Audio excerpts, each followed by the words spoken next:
Hello class, this is a video tutorial on the exponential curve, or the exponential graph sometimes it's known as. And in this video we're going to look at the behavior of the curve when we change the values, not of k, but of a and x into negative values.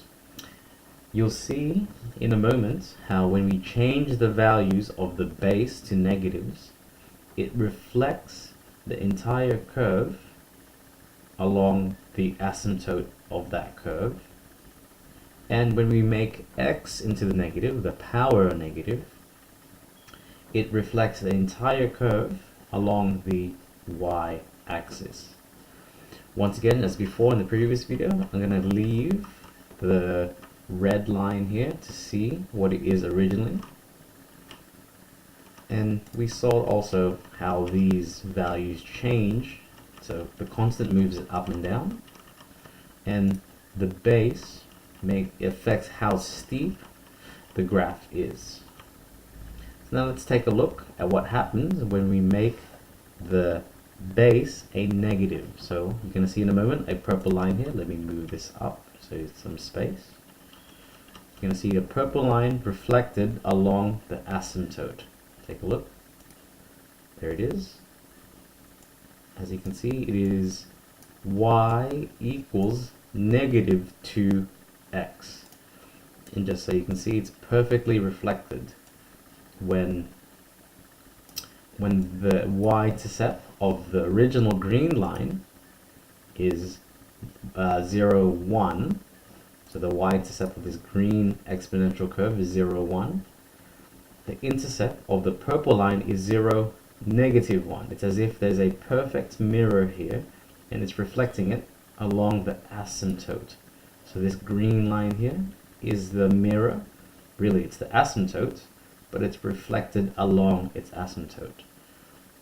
And it is a perfect reflection, meaning as this graph here becomes steeper, so does the purple line. It's exactly reflected. See?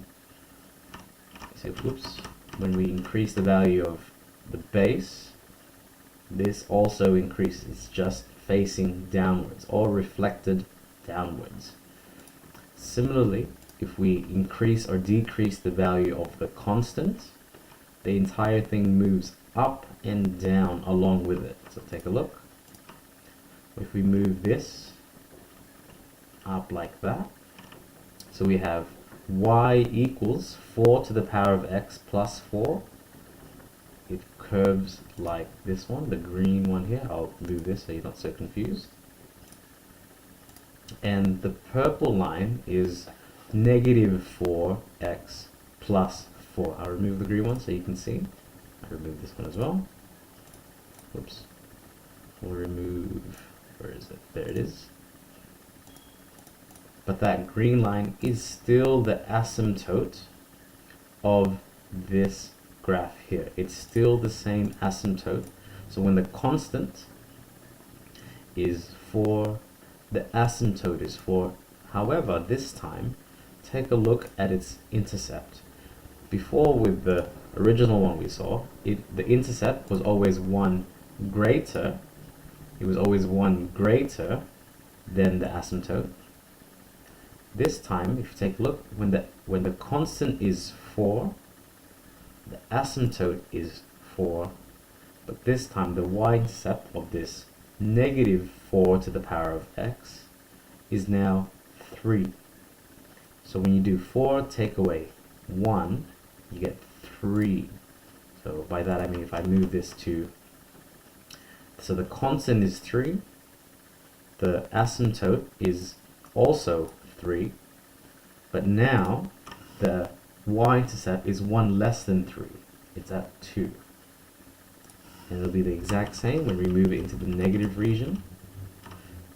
So let's move this one. Let's fix this up a little bit. There we are.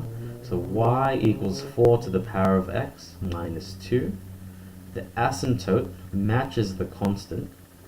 Same for the negative 4 to the power of x minus 2. The asymptote is still matching. There it is, there's the asymptote. But now the y-intercept is 1 less than the asymptote. So that's what happens when we make the value of the base negative. So now let's take a look at what happens when we make the value of x a negative. So we saw how if it's negative 4x, it is reflected along the asymptote this way. So I'm going to hide these. I'm going to hide this one now. Now let's take a look at what happens when we make it 4 to the power of negative x, or really any base to the power of negative x. Here we go. There we are. There it is there. It's 4 to the power of negative x. I know it seems like there's a lot going on, but I'll try clean things up a little bit here. I'll remove this one, and this one. You can see how I didn't put another intercept because it's still the same. However, it's just facing the other way. It is reflected along the y-axis. So if you take a look here, if we increase the value of a, if we increase the value of the base, so 3x minus 2, 3 to the power of x minus 2, sorry. This one is 3 to the power of negative x minus 2. You can sort of see how this is actually a perfect reflection.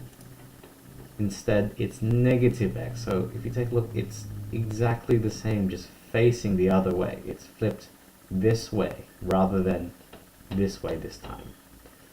So I'm going to leave these two up so you can see the comparison. When we make a greater, it's also steeper. And if we move k up and down, the entire thing also moves up and down. It's just facing the opposite direction. Now, just so that we can see what happens when we change both the value of a to a negative and x to the negative, well, if this were reflected along the y-axis, along the asymptote, sorry, and this one is a reflection along the y-axis, then if we make both a negative and x negative, you'd expect a reflection along the asymptote, so it'd reflect this way and then reflect this way. So a combination of both actually looks like this. There we are. And it's the exact same scenario. When we change the value of the base, it becomes steeper, like that there. And when we move k up and down, so does the graph. There we are.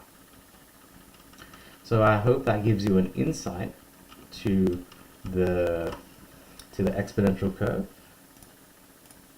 and that you gain a good understanding of what happens when we change the values of the base to negatives, and when we change the values of the index, the x value, into a negative. So yeah, that concludes this video. Best of luck.